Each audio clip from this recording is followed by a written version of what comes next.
I'd like to call this regular meeting of the Raton City Commission to order on Tuesday, May 26, 2026 at 6 p.m. Madam Clerk, can we please have a roll call? Yes, Madam Mayor. Mayor Chatterley. Present. Mayor Pro Tem Honeyfield. Here. Commissioner Schuster. Present. Commissioner Campbell. Here. And Commissioner Hoger. Here. Will you all please stand and join me in the Pledge of Allegiance?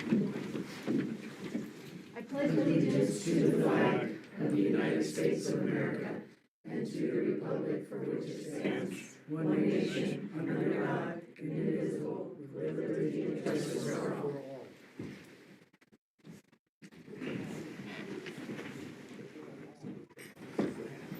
I'd like to welcome everyone here tonight in the Commission chambers and those joining us online and those in the rebroadcast that is so diligently watched after the meetings when people need something to sleep to. Just kidding. We're wonderful up here. So our next regular commission meeting will be Tuesday, June 9th, 2026. Note that all city offices will be closed Monday, May 25th in honor of Memorial Day, which has passed. That's okay. We were closed yesterday. Gotcha. It's on here. I'll read it. And that's why. So everyone enjoyed their day off. We have a couple proclamations tonight. The first one is Proclamation National Nurses Month, May 2026. And we have Mayor Pro Tem Honeyfield to present this.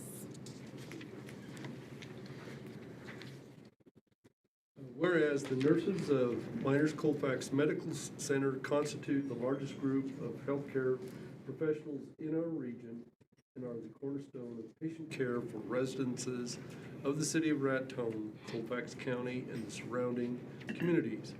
Whereas nurses at Miners-Colfax Medical Center provide expert clinical care, patient and family education, care coordination, and emotional support in the hospital, long-term care, outpatient clinics, emergency services, and other care settings. And whereas the nurses of Miners-Colfax Medical Center provide the specialized, personal-centered care to retired miners and other long-term residents in the center's long-term care facility, honoring their lifetime of work and sacrifice by supporting their dignity, independence, and quality of life. And whereas these nurses provide health and wellness, prevent illness and injury, manage chronic disease, and support patients and families throughout some of life's most challenging moments with skill, compassion, and professionalism. And whereas National Nurses Month provides a special opportunity for the City of Raton to recognize and celebrate the invaluable contributions of the nurses of Miners-Colfax Medical Center, whose commitment and courage strengthens the health, safety, and resilience of our community every day. Now, therefore, I, Lori Chatterley, Mayor of the City of Raton, New Mexico, do hereby proclaim May as National Nurses Month in the City of Raton and call upon all residents to express gratitude to the nurses of Miners-Colfax Medical Center for their unwavering dedication to caring for the people of the City of Raton and northeastern New Mexico. In witness thereof, hereof, I have here to set my hand and cause the seal of the City of Raton to be affixed this 26th day of May, 2026.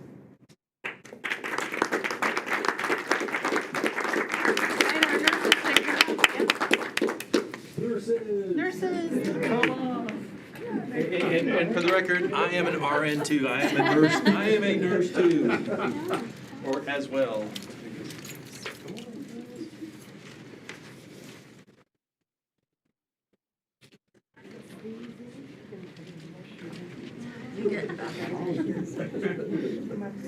Can we all get in here? Let's get right here.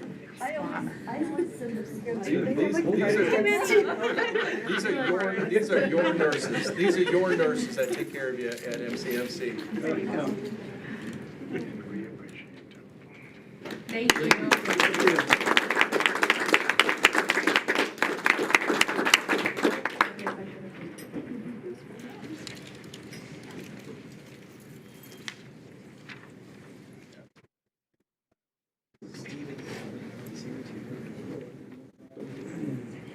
Okay, our next proclamation is National Hospital Week, May 10th through May 16th, 2026.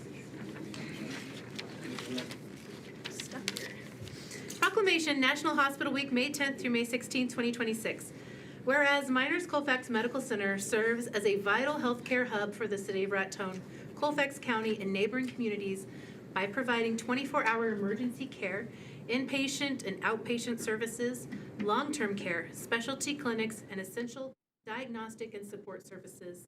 And whereas Miners Colfax Medical Center's long-term care facility provides a safe, supportive home for retired miners and other community members who require ongoing care, and its staff work each day to preserve their health, comfort, and sense of community close to family and friends. And whereas the physicians, nurses, advanced practice professionals, therapists, pharmacists, technicians, support staff, and volunteers of Miners Colfax Medical Center work as a unified team to deliver safe, compassionate, and patient-centered care to all who seek their help. And whereas Miners Colfax Medical Center contributes significantly to the economic strength of the city of Raton and Colfax County by providing local employment, supporting other businesses, investing in infrastructure, and partnering with schools and community organizations to advance health and wellness. And whereas National Hospital Week is an opportunity for the city of Raton to recognize Miners Colfax Medical Center and all who work within it for their essential role in sustaining the health, safety, and well-being of our residents. Now therefore, do I, Lori Chatterley, Mayor of the City of Raton, New Mexico, do hereby proclaim the week of May 10th through May 16th, 2026 as National Hospital Week in the City of Raton, and call upon all residents to acknowledge, thank, and support Miners Colfax Medical Center and its dedicated workforce. In witness whereof, I have hereunto set my hand and caused the seal of the City of Raton to be affixed this 26th day of May, 2026.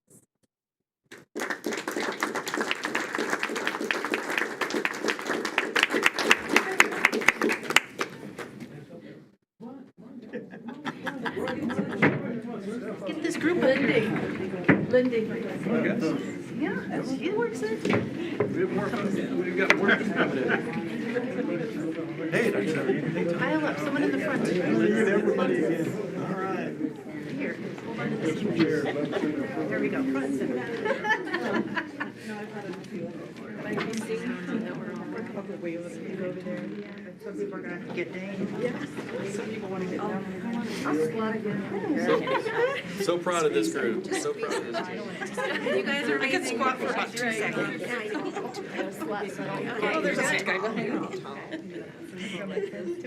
Yes, I bet you don't, like, it's gonna make a difference. It's okay. All right.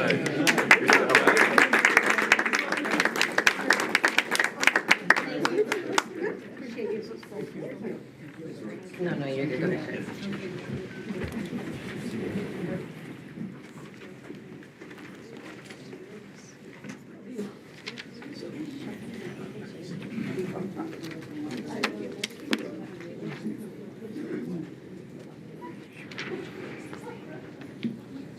Okay, we'll move on to item 5, committee reports from commissioners. These reports are on our assigned and appointed committees and other matters of city business. We will start with Commissioner Hoger.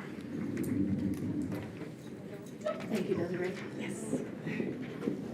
On May 8th, I attended a program that is part of the library's NEA grant entitled When Nature Calls, presented by Jeff Bell of New Mexico Game and Fish, now called New Mexico Department of Wildlife. He described the many activities performed by the department statewide and provided practical advice to residents about how to safely and respectfully coexist with wildlife. On May 11th, I attended a webinar entitled Rural Community Action Assembly, Planning for Data Center Development, sponsored by the Philadelphia Federal Reserve Bank. This program featured experts from Penn State and municipal representatives who shared personal experience with data centers within their city or county. Topics included advice for zoning, ordinance, and tax considerations. On May 13th, I represented Colfax County at the Region 8 planning meeting where we are planning the distribution of funding from Senate Bill 3, and we identified 5 priorities: care navigation and coordination, housing and transportation, youth programs, workforce and provider sources, and treatment services. Key initiatives include a hub and spoke case management model, which would be a regional coordinated care behavioral health center. with a facility and staff, possibly at the Colfax Detention Center. On May 15th, I attended the MCMC Board of Trustees meeting. Highlights included improvements in professionalism and patient satisfaction based on surveys. The CEO reported that a coding change has been completed that will increase reimbursements to the hospital, and interviews are taking place to replace longtime Human Resources Director Barbara Duran. The May 19th Senior Center meeting was canceled due to jury duty responsibilities. On May 19th, I attended the Library Advisory Board meeting where we learned the microfilm digitization is complete and the remaining funds from the Darden Trust will be spent to purchase a digital sign outside the building. The GO bond is also complete, and the next grant will be in the amount of $29,902. The NEA Big Read Grant is in full swing with upcoming events planned. The Friends of the Library financed 2 bike racks and locks and are planning a book sale for July. On May 20th, I attended mental health first aid training sponsored by MCMC. This training provides tools for healthcare workers and community members to provide assistance to those having mental health issues. On May 26th, today, I attended the Colfax County Commission meeting, as did Commissioner Schuster, so I'll talk about a couple of highlights to me. They passed their budget. They are looking at a large shortfall that will come out of special reserves. They talked about an upcoming local auction for surplus items, and they passed a fireworks ban, but that does not include the city of Raton.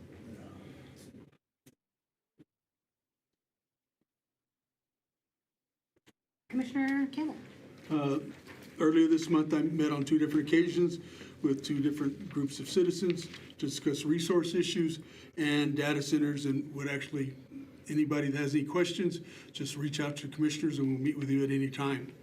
I attended the RPS meeting on May 18th, an interim budget approval, vouchers and transfer approval, and manager's report, which was actually on the power demand for April's requirements, and also on Burrow Canyon plans as we try to address the liabilities of the Burrow Canyon line. On the 20th, I attended a webinar by the New Mexico Municipal League working within the anti-donation clause. Then on the 21st, I made a Lake Maloya trip with Scott Berry and Lloyd Wakefield to look at the Segerstrom drainage issues up there, where we actually, the impoundments that are below the Swashheim fire scar. And as we get into the rainy season, trying to make sure it's not going to affect Lake Maloya. And it did look in really good shape. And even as dry as it's been, there's quite a few areas in the Lake Maloya watershed that are starting to green up already. That's all I have. Thank you. Commissioner Schuster. Okay. I've also attended several of the Big Read events. If you haven't done so, you've got a couple of opportunities. Saturday, May 30th, Nature-Inspired Poetry Workshop. That'll be at the library. That's May 30th from 1 to 2:30. Walk, Read, and Play, also May 30th. El Raton Media Works Film Media Camp, Monday, June 8th, 1 to 5. That one is promising to be great. And then the closing ceremony for this project will be June 27th from 2 to 5. And it's been a great, fun experience. All the different events. I attended some of the poetry workshops, some of the painting workshops with poet laureate Carla Morton, and everything that Commissioner Holgar mentioned. On May 19th, there was a water board meeting, and sorry to report, I forgot my notes for that. But we did go through budget and talked about possibilities of dam rebuild and other projects. Commissioner Campbell could probably off the top of his head tell us what's going on, but that's also the day my dog died, so I know. The Educational Board has been meeting, and their focus has been on pinpointing needs of the community. What kind of educational needs do we have? On Friday, May 22nd, Ann Tice and I attended by Zoom a meeting with Ann Taylor regarding some training opportunities that Claremont Lincoln Center has available. I think they're outside our budget at this time, but they had some good, it was a good educational, some opportunities to look at for later. I all attended the Colfax County Commission meeting this morning. Things that I think stood out were they had a short discussion on data centers and similar types of activity. One of the thoughts presented was creating an imposition that anybody creating a data center would have to come up with a 10-year plan regarding power and water usage prior to any building startup. And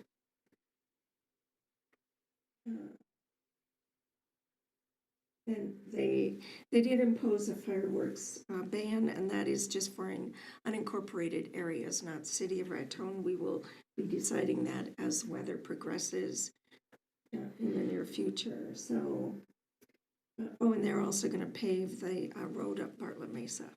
They voted to proceed with that pavement. That's all I have written down. Cool. Thank you. Mayor Pro Tem Honeyfield. Nothing to report. As for myself, I attended the North Central New Mexico Economic Development Executive Committee meeting on the 20th.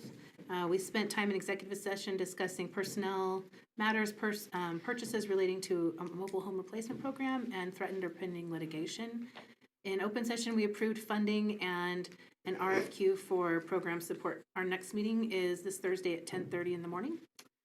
Ports to Plains, I-27 Alliance did not meet. Our next meeting is June 24th. The RPS board, I'll just add a little bit to what Commissioner Campbell said.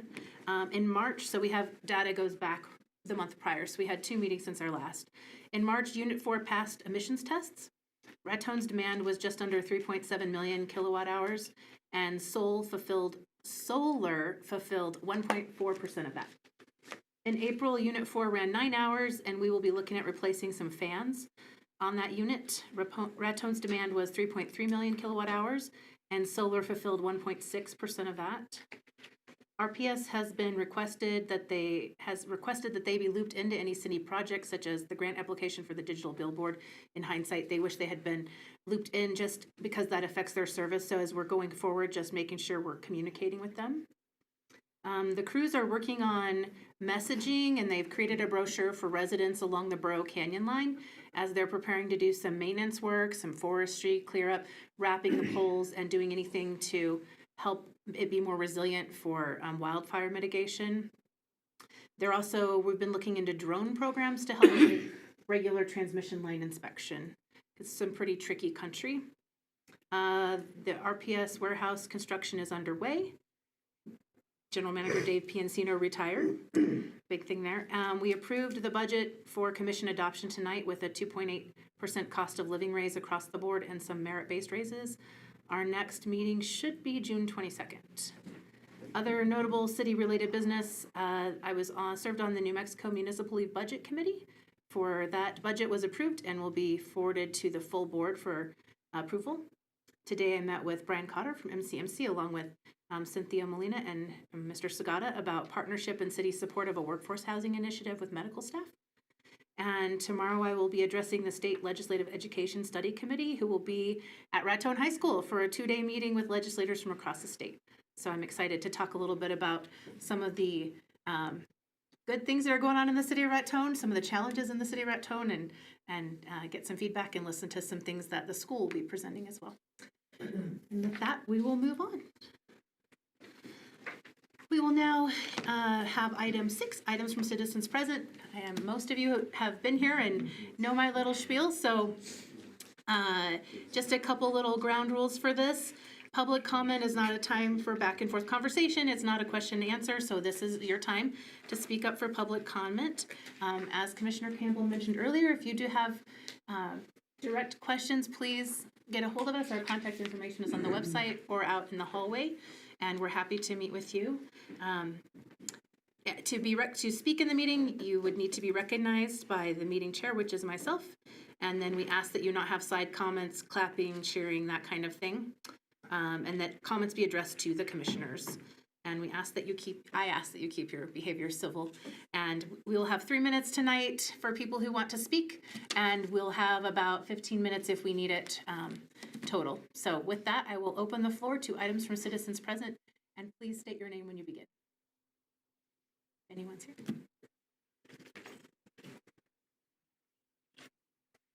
Good evening, Madam Mayor, Commissioners. My name is Pat Walsh, and I've lived in Raton for more than 20 years. Buyer beware, the devil is in the details. Measure twice, cut once. We hear these old expressions so much because they have so much truth in them. You've probably heard about Project Jupiter, the big AI data center campus being planned in Doña Ana County.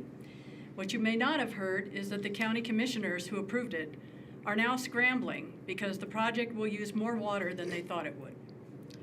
An April 26th opinion piece by Glenn Landers in the Albuquerque Journal advises that officials need to really pay attention to information presented about such projects. Landers says, quote, "For instance, Jupiter's promise to limit the amount of potable water they will use for the data center disguises the fact they could be using up to 1 million gallons a day of non-potable water for their gas-fired turbines. Jupiter's careful choice of words led Doña Ana County commissioners to believe the impact to water would be minimal," unquote. I'm going to hand out copies of that article when I'm done. Landers says the commissioners are asking the county manager to investigate because, quote, "They were told the project would use a closed-loop cooling system with very low water usage for the turbines. But the closed loop was for the data center itself, not the turbines that will power it," unquote. He adds, "It is this kind of inattention to detail that got the commissioners into this trouble in the first place." Now, some folks may be thinking, let's be reasonable. The first phase of the proposed Adirix project could run with power our system can generate, and the developers said they would use a closed-loop cooling system. But what's to stop them from expanding to the point where it requires more power than we can provide, even in phase 1? Across the country, developers of AI data centers resort to building natural gas-fired turbines, to provide that extra energy. And those turbines use a lot of water and cause pollution. Research shows that in the race to get ahead, AI data center developers promise to use green energy, but fail to follow through. And regardless of what kind of AI data center project might come in, Raton residents would likely face higher utility rates. I believe the Commission wants the best for Raton. But please remember those old expressions. Buyer beware, the devil is in the details. Measure twice, cut once. Because once we cut a deal, there will be no going back.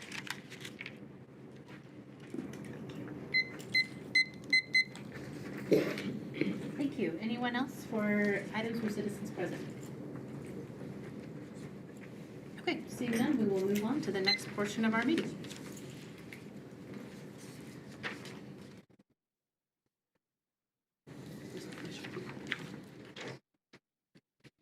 Item A, deliberate and act on approval of May 12th, 2026 special meeting minutes, May 12th, 2026 regular meeting minutes, and the May 20th, 2026 special meeting minutes.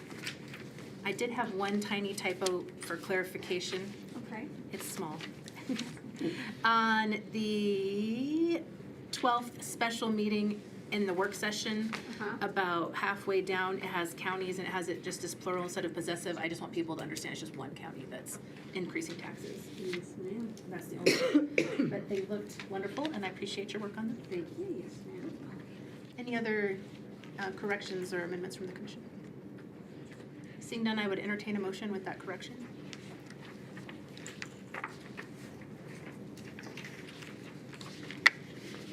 I'll move to approve. Second.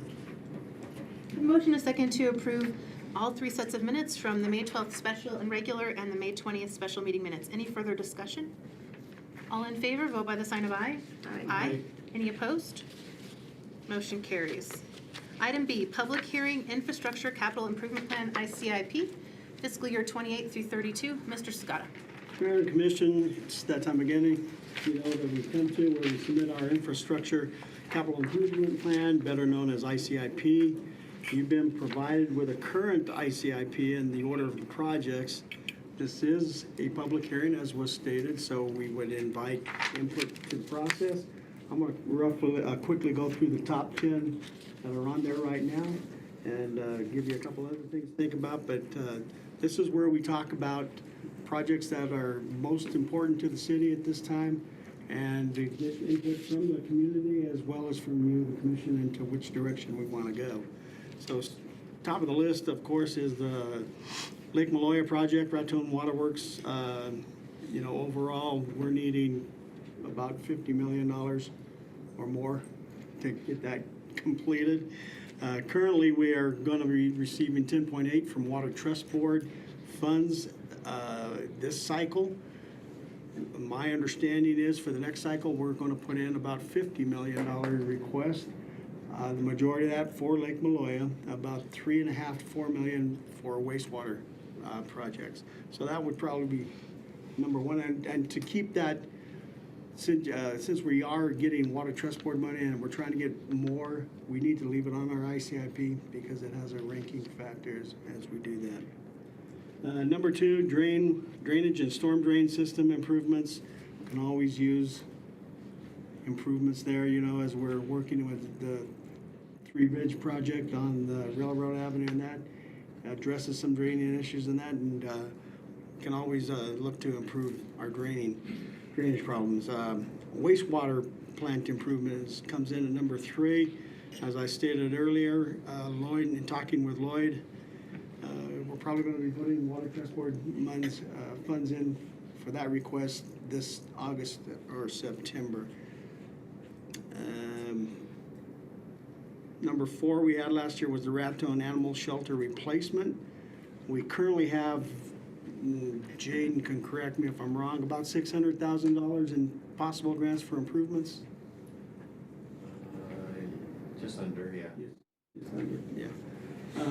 It was also a capital ask last year. If you recall, we asked for $1 million. Was not successful in that, but that is still on the list.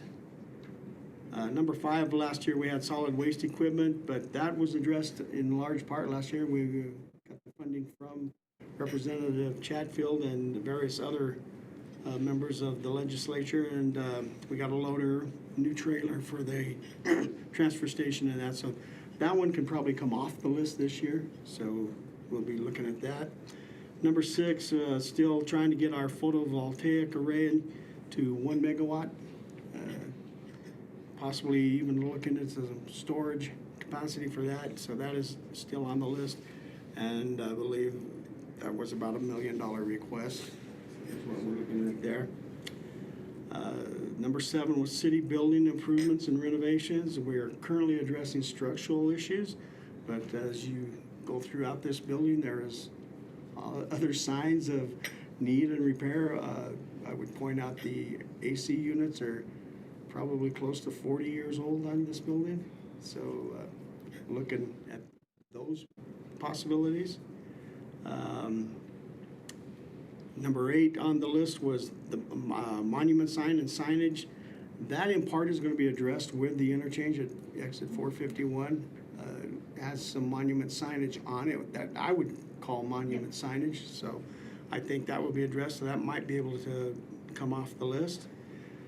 Number 9 was El Portal site improvements. There's, we've had the study done on what we thought might go there, and then talk has since changed towards possibly workforce housing project going there, to convention centers, to a little bit of everything that's going around, so that's something that we need to discuss in what direction we want to really go there.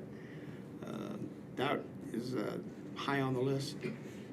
Last year we had number 10 was Roundhouse Park Trail System. This can probably come off the top 10 and come off the list, as Mr. Phillips has got $1 million paving project, repaving project going on there now, and additional park equipment going in, as well as workout stations along the path. So that, of course, is a $1 million plus project and can probably come off the list this year. Things that we might consider, of course, we've got the ongoing Kearney School project going on. Phase 2 of the aquatic center, possibly tying in with a new senior center. Talk of maybe a new convention center or remodeling something into a better convention center. It was just brought up to us last week, the mayor and myself. The New Mexico Municipal League is very interested in hosting their annual conference in Raton, but our current, we don't have really a good facility for the convention, and our biggest problem is right now they need about 400 rooms, and we don't have 400 rooms currently. Got hotel, yes. So those are other things. Of course, this is your session. I would have Mr. Phillips available to talk about some other things, but again, this is public input and your input, and we will take what you all offer and proceed from there. So we will turn the time over for public input first. If anyone wants to comment on the infrastructure capital improvement plan, any projects of priority, if anyone would like to speak, you're welcome to at this time. Okay, if not, then we will turn to our commission. Other comments, questions from the commission? I'll start us off, I guess. So I would like to see the Buck Ridge acquisition and development moved up on the list, since that's probably going to start happening this year, towards the end of the year probably, maybe early next year.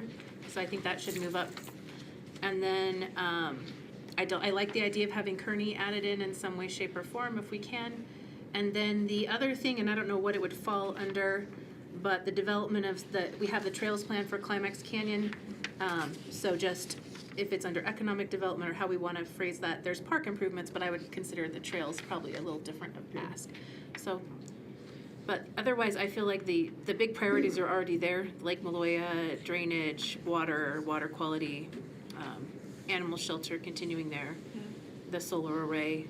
And for the city buildings, it does have the convention facilities, and you mentioned City Hall. I think maybe even mentioning City Hall directly somewhere. I don't know if that's possible, because I feel like all of our buildings have endless needs right now. Correct. Correct. And I like the idea of the El Portal site improvement, housing plan, whatever it might be, but if we can all get on the same page of what we're going to be going for there. And the Schuler, how much is left? How much more do we need on that? Do we know? 200,000 for plumbing, about 500,000 that we just got for electric. Okay. So that would stay on as a plumbing ask. Other commissioners? I would just, like, kind of reiterate what you said, the Kearney Film School project seems to be in a bind on some funding. If we could address some of the issues it has to move that project forward.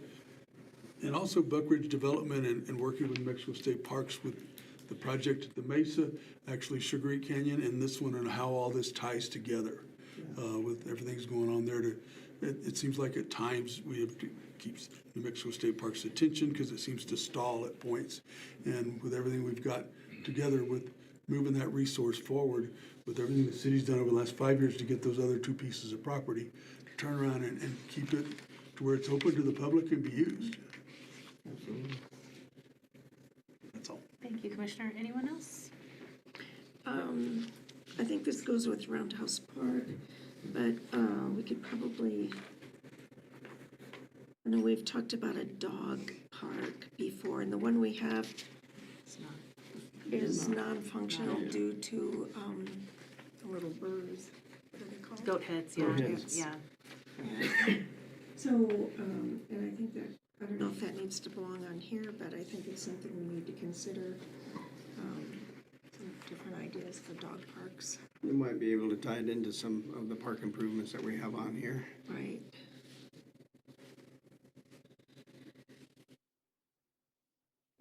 Anything further, Commissioner? Not off the top of my head. Commissioner Hogan? Well, first, a clarification for number 2, drainage and storm drain system improvements. What area of town specifically are we talking about, or no area in particular? It is a catch-all placeholder, Commissioner Howard. That is generally described as the west side storm drain system in the original town site for that particular item that's in the top 10. Rio Grande from 3rd to 6th or 7th. I think we left off at Park last time, so it'd be a phase 2 of a project that was started in the past. Farther down on the ICIP is general storm drainage channel, which is specific to the WPA ditches, but those are the two primarily. Yeah, that's what I was wondering about. And then I agree that the El Portal site workforce housing would be a good, serve the community well. City Hall, definitely, and maybe it could even be moved up, like the mayor said, to number 7. Say that specifically. Thank you, Commissioner. Anything else from the Commission? I guess I would, well, excuse me, 2 things. Since we know that part of our infrastructure depends on outside power coming into the community, at some point, we need to get back to a situation where we're actually being able to generate our own power. And as we realize the solar array isn't sufficient, that we need a conventional power plant.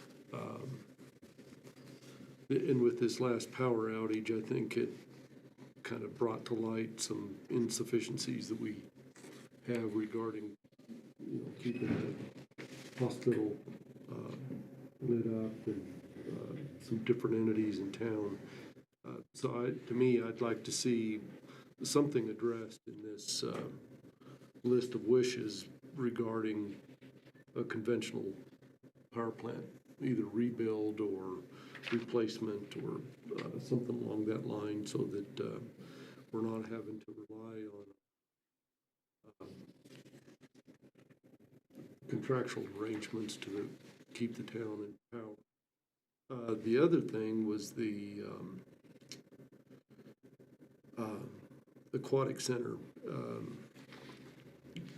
We've got some repairs that we're going to need to make to the thing, I think, as it ages, to where we probably need to prioritize a little bit as to what those might be coming up, either regarding its plumbing and filtration system and the actual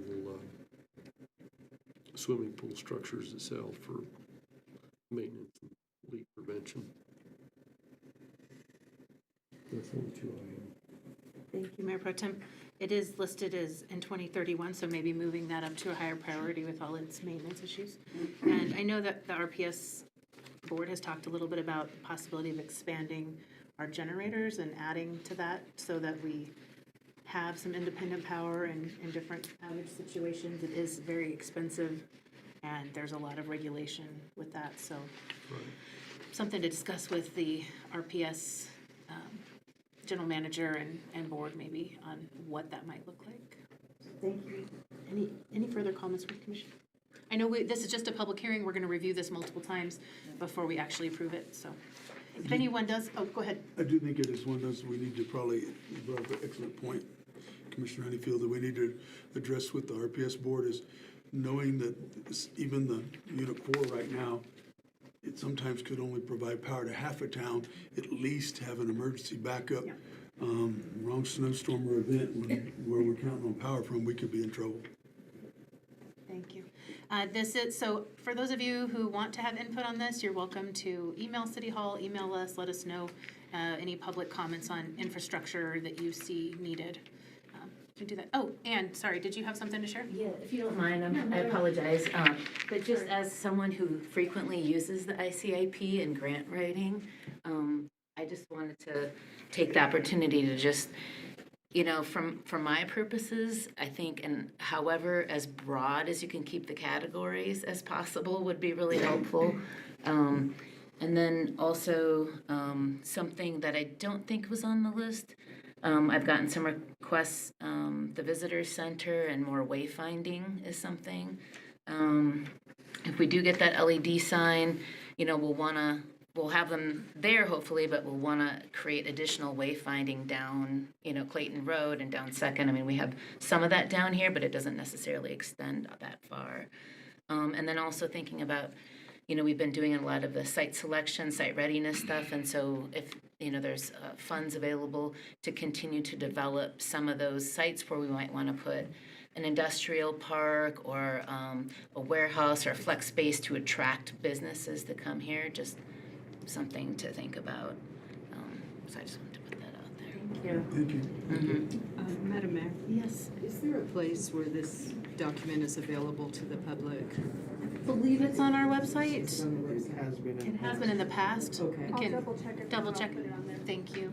Sorry, Jason, did you want to add something to our Well, conversation? just the important things that this document is deadline moving up, July 1st, middle date, which is super early. I mean, in the past, we were as late as September. So we're gonna have to approve the ICIP on the 24th of June. And then just realistic expectation setting. We have a list of 50 projects. They've cautioned us not to use it as a catch-all master plan. What's on this list should be something that's going for capital outlay type funding, not below 50,000, and not just to add projects that we don't have, real hope of getting. I think, like when we talk aquatic center, probably a tough ask on capital outlay, but that doesn't mean internally we don't need to plan and create that as well. I mean, we have a tax generated specifically for aquatic center upgrades that we utilize for things like the sand filter replacement, things like that. RPS generally hasn't had a lot on the ICIP in the past. Power generation, I need some number thrown off the wall to even create that document, so I'd be looking for some help on that. But the reality is, we've got, who could be hundreds of millions when Lake Maloya's already at 30 of ask. We received 600,000 last year, so as these big ideas hit the airwaves, I think we need to manage expectation of what our legislatures will actually bring forth. New Mexico has been in pretty good financial situation the last couple of years. Other than the governor's reauthorization last year, we got 600,000 for solid waste equipment. So, even though we have a list of 40 projects, the top 10, when it comes down to it, they ask what our top 2 are, and we get one of the 2 of those. So, just so everyone knows, we're probably not getting most of what's on this list. But Dan's, point, having something on here does matter. Some on grant applications, Climax Canyon, absolutely. If we're going to look to go for a Trails Plus grant, would be useful for it to exist on the document, but probably wouldn't need to be in the top 5 to have some standing there. But ultimately, Lake Maloya we know is in the tens of millions. It has some semblance to Water Trust Board, so it's important that it stays there. The depot is on here, it'll move down. We'll do some housekeeping on this document to kind of reflect what's been paid for. Some of these catch-all items like parks improvement, they're good for when a grant pops up that's kind of non-specific and we can say, we've had this on here since 1982, and that's kind of where we'd go with streets.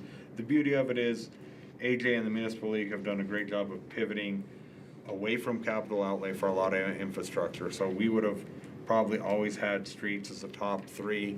Now we have a grant program we apply to, and we're really not asking for capital outlay. So there it's just a placeholder, but we're not gonna go and ask for $200,000 for streets when we're applying for $1 million or $2.8 million through a grant specific program. So it's evolving, but mostly just to know that July 1st deadline, looms large, so if we could have any revisions made to it and approved at the second meeting in June, that's kind of our lock-in date for this. Thank you, Jason. One thought I had as you were speaking was that often the capital outlay that we do receive from this, I mean, I think this is very helpful because people ask for grants. Is it on your ICIP? And we can say yes. But it's often equipment, whether it's public works or police vehicles or something like that.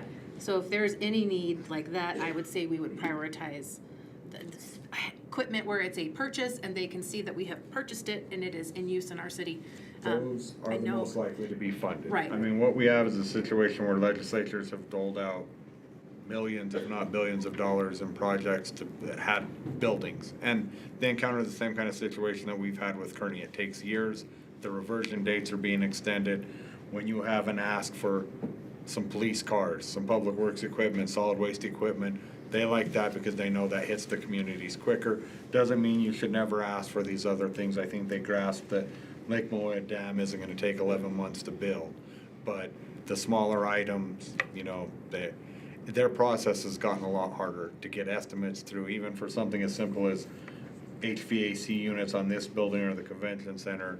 You're almost having to have full-blown plans and specs drawn, which it's hard for us to justify spending $10,000 on plans and specs for an HVAC unit that we might not be able to afford to build without their money. So we chase it a little differently in the past, but whatever the commission's wishes are, we will expand the document. It is a brand-new database that is a bear to manage right now. So the sooner we lock in, the better, because I will be gone towards the end of June. So I plan on trying to get this submitted as close to June 25th as possible. It may take us that long to figure out the new website. New system. We did figure out how to print from it, so, you know, it's not in the right order, but.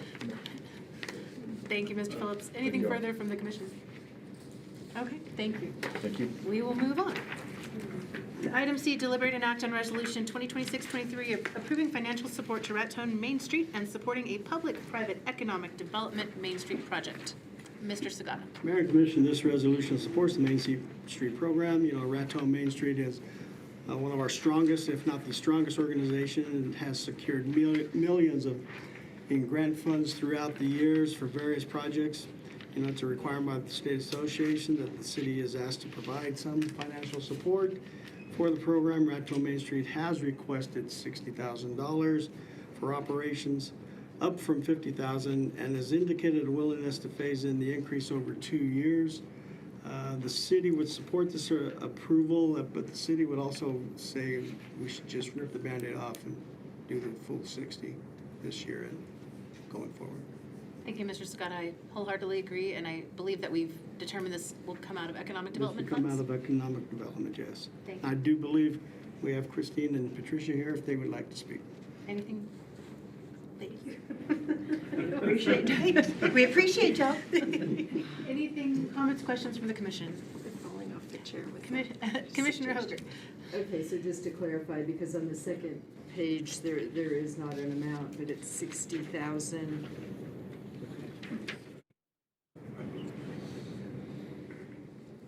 Anything further? I would entertain a motion for item C.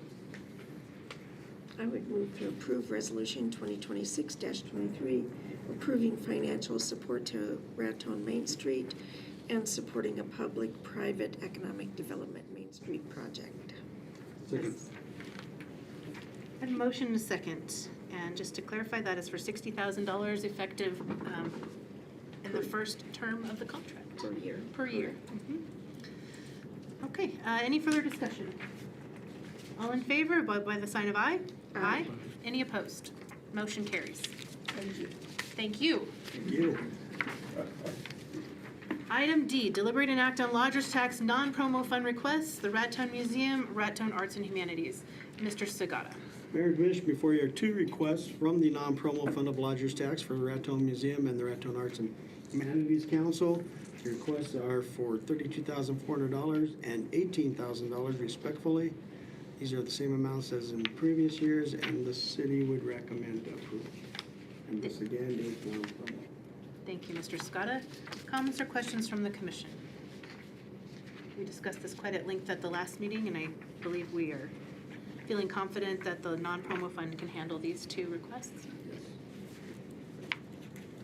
These are definite assets to the community. I would move to approve the Lodgers Tax Non-Promo Fund request from Raton Museum and Raton Arts and Humanities. Second. I have a motion and a second for item D to approve Raton Museum and the Raton Arts and Humanities request. Any further discussion? All in favor, vote by the sign of aye. Aye. Any opposed? Motion carries. Item E, deliberate and act on consensus planning statement of work, SOW for GIS, API, and AI mapping in support of the Brownsfield program, planning and zoning enforcement, etc. Mr. Scott. Mayor and Commission, before you is a proposal from Consensus Planning for GIS mapping and related software to support planning and zoning and the Brownsfield. Action on this item was delayed or postponed from the 12th, the meeting of the 12th. We had a presentation at the time by Economic Development Director Cynthia Molina. After having some discussions with the city engineer and with budget constraints the way they are this year, we would recommend pushing this down the time frame a little bit, but it's your decision. I believe the contract was for $60,000, well, $59,999. And this would also have ongoing subscription fees as you proceeded. So your recommendation is To revisit this at a later at a later date?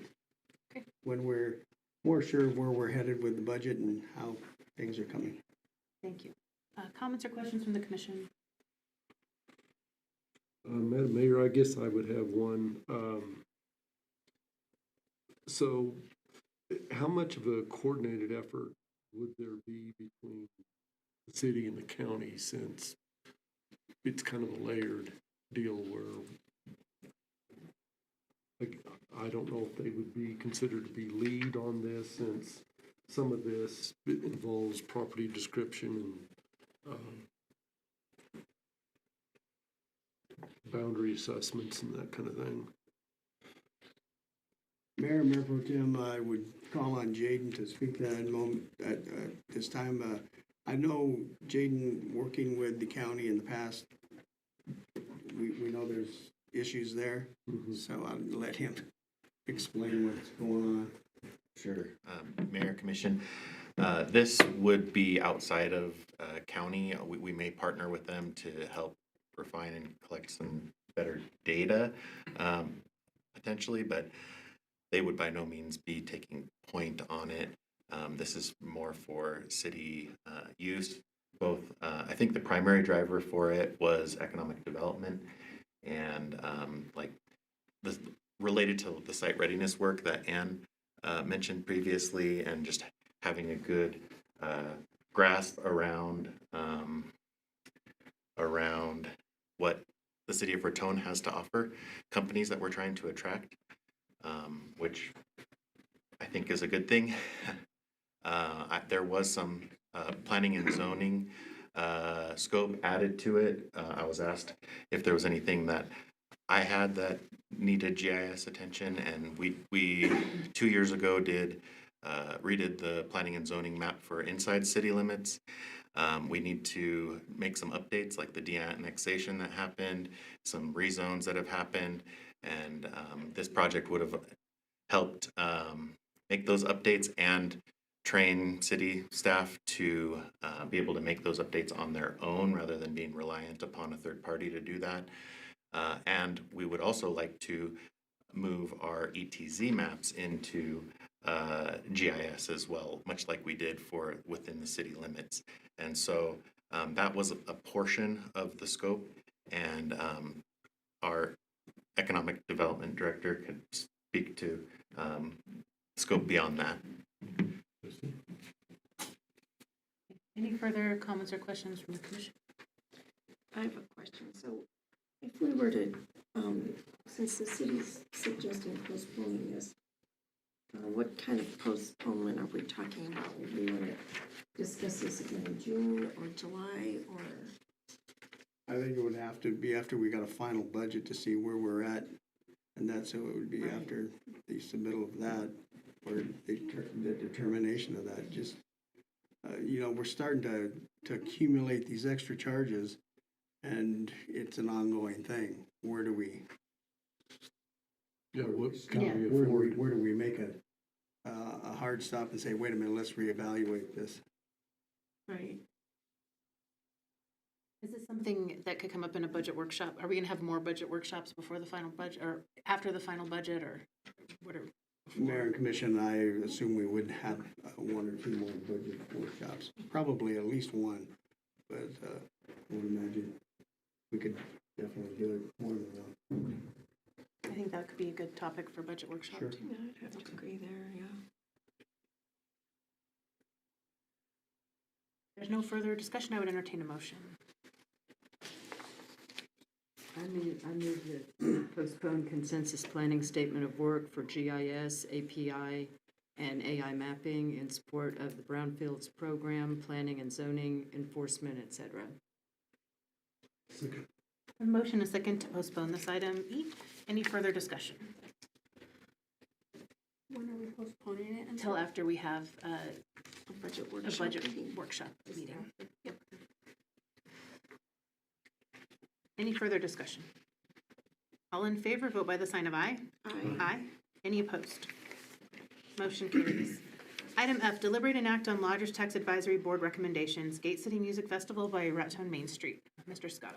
Mayor and Commission, we have a recommendation from the Lodgers Tax Advisory Board of awarding $22,513.52 to Raton Main Street for the Gate City Music Fest. I would remind the commission that we have been told there is grow money directed for this event from Representative Chatfield that would then offset this charge. In my past experience working with grow money, I know we've been told that officially it's available July 1st, but in my experience with grow funds, it's usually not till August or September when it officially becomes available. I believe the number being tossed around is that Raton is going to receive about $40,000 to be used over a 2-year period. The city would recommend approval of this. Like I said, when we do get the grow fund, we can backfill that. Thank you, Mr. Sagata. Is that money typically something that we can expend first and then be reimbursed for? The grow money? The grow money? Yeah, absolutely. Okay. Comments or questions from the commission?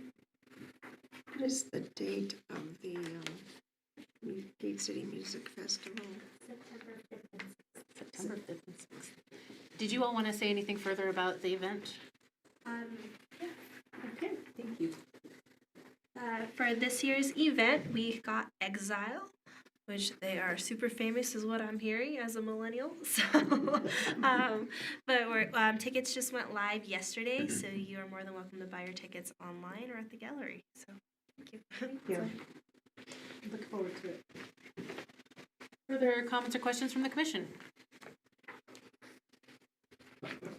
Madam Mayor, I guess the only thing I'd like, if we can modify these forms, I'd like to see what the ticket sales and where the money went from prior years' events. You have seen money listed on there for about $9,000 that were received from ticket sales. So we have. Okay. On that side is Alright, their, is their, okay. what they're bringing in. These forms are very confusing, Mayor Pro Yeah. Tem. And although I've had to, excuse me, Mayor, although I've had to miss a couple of the Lodgers Tax Board meetings, I believe they're actually working on a form to create it, to work on a better form. It's easier to read. That would be much appreciated. Yeah.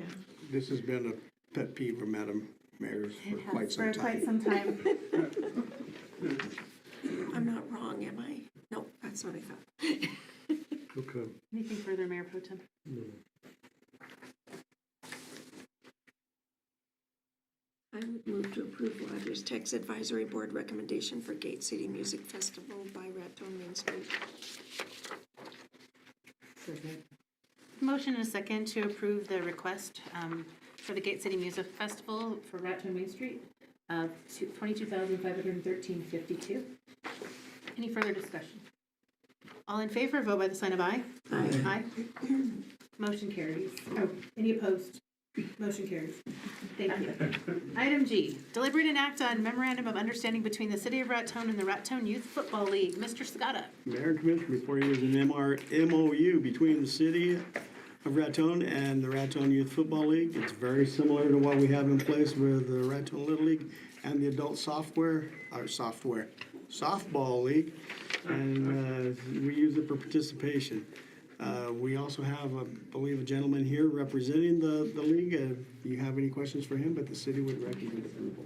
All the right documents are in place, so we would recommend approval. Perfect. We'd love to hear from you. Thank you. Thank you, Mayor, for having me. Thank you, City Commissioners. Thank you for putting me on the agenda. Early notice. Kids are precious, so this is why I'm here. Okay. I'm retired Navy. I also work in the National Labs, so contribute to society should be in order, so I should be able to trust me with the kids. There'll be quite a bit of them. We'll have flag football from K to second grade, and then we'll have we'll call it YAFL. It's third, and that'll be contact, so that'll be third to sixth grade. So we did that. The high school supported us. It's like Elks function, so they kind of carry the insurance and everything. I'm also the president and the safety manager for that event. The reason our request mainly is to be able to use your field, just because it's in the better conditions. We're going to be playing in the September timeframe, November, so green grass is kind of a premium around here, as you guys know. We did practice at the high school. Last year, just the fields were, I don't feel that they were sufficient for the young kids, and I don't want them to get hurt. So safety is definitely a priority with us.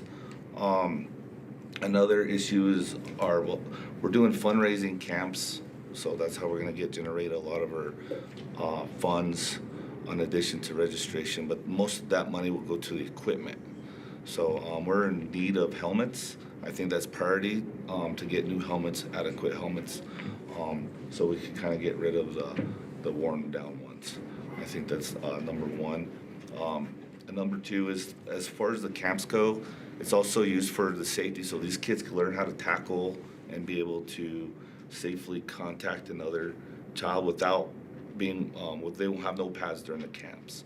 They're just gonna do straight basic fundamentals, and we'll have plenty of coaches. I have plenty of support. Abe Elliott's been doing a fantastic job the last couple of years, so he's kind of turned over to me. I'm not changing a lot. One thing is just like where the location of the field is, so we kind of have something that's kind of our own during that time. Anything that we do beforehand will be an understanding that baseball and soccer will have priority to do anything under September 1st. And I've been working with them to just kind of plan and coordinate, and so we're not running into each other. So they all have my information. So let's see. So the camps also, Hammer Forge is helping us support for like the top performers. We're gonna use some of those funds to send kids to her gym, and just kind of like invest in their kids and make them better. And in turn, they go and they'll be in high school, so they all play together and they'll be all developed. So it's very important that we have that. Let's see. Last year we had approximately 70 kids. We're hoping to get more, and that's just 3rd to 6th grade. Now we're gonna have a flag football, and hopefully we'll have around that amount, hopefully. I know basketball had up to 200 kids for basketball, so we're trying to hopefully match them or beat that. So that's our goal. Any safety concerns, I'm always there looking. I do have a OSHA degree, fire protection safety in Los Alamos, so I am aware of safety. So I do make sure I manage that. I did get CPR certified, or if anything happens, I could be able to come and help out in any way. If I see something unsafe, then I'll definitely address that. So I know that's like kind of the biggest ticket is the kids go out there full contact on the city property and not get hurt. So let's see. So football, environment, and development. We also teach like just kind of how to be a good kid, be a respectful kid. Teach them about sportsmanship. Do that extra effort. Last year, we taught them, you know, how toughness is important, integrity is important, kind of had an acronym of tigers and have them just, I explain it to them, they memorize it, and so when we go do our training, they'll recite what we ask them to recite. So just like basic fundamental stuff that we want the kids to just come out and be good kids in the community. Any questions for me? Questions or comments from the commission? So do you have some place that people can donate to Yes, ma'am. make sure that you can have Thank you for good asking. helmets? Yes, ma'am. Thank you for asking. We will do create a website as well, and they could be able to donate online. And on the have a Cash App assigned where they could, and that will be presented as well. And then they could also donate directly to the Elks, but it will definitely be put out there. We do have from last year, we have 7,000 in the coffers, so that should be a good portion of helmets because helmets are expensive, especially the good ones that we're gonna get. So, is there, I'm pointing to you because maybe you'll know, is there research out there on the best helmets and how much do they prevent actual injuries and head injuries? As a, you know, nana of a few grandsons who are playing football, you know, we want to make sure that one of our grandsons already had a concussion and none of the rest are allowed to get a concussion. So Yes, ma'am. is there, Yes, ma'am. are there good statistics on that? Do we have some? I have a friend that he owns a gym, and this is what he does for a living. He lives in Pueblo. Okay. And so he sent me basically a link of all the equipment that I need to get that is mostly like proven and safe, because we do not want concussions, Right. for sure.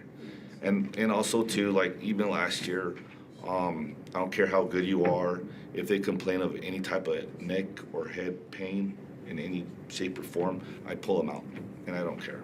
Like what the parents say, whatever, I pull them out instantly. So, yes, ma'am.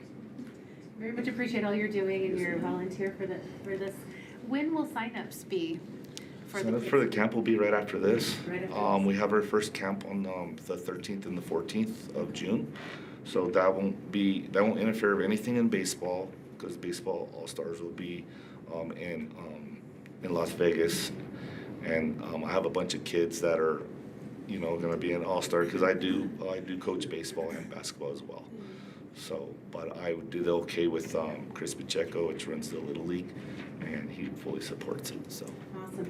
Do you guys have a Facebook page or something where you're soliciting camp Yes, signups and everything? Yes, ma'am. We will put that on our YAFL, on our Facebook page, also on our Elks page, and then we will create a website, and that'll be in the works, and then we will solicit donations from there. And then I also have a donation committee of parents that are gonna go do fundraisers, so.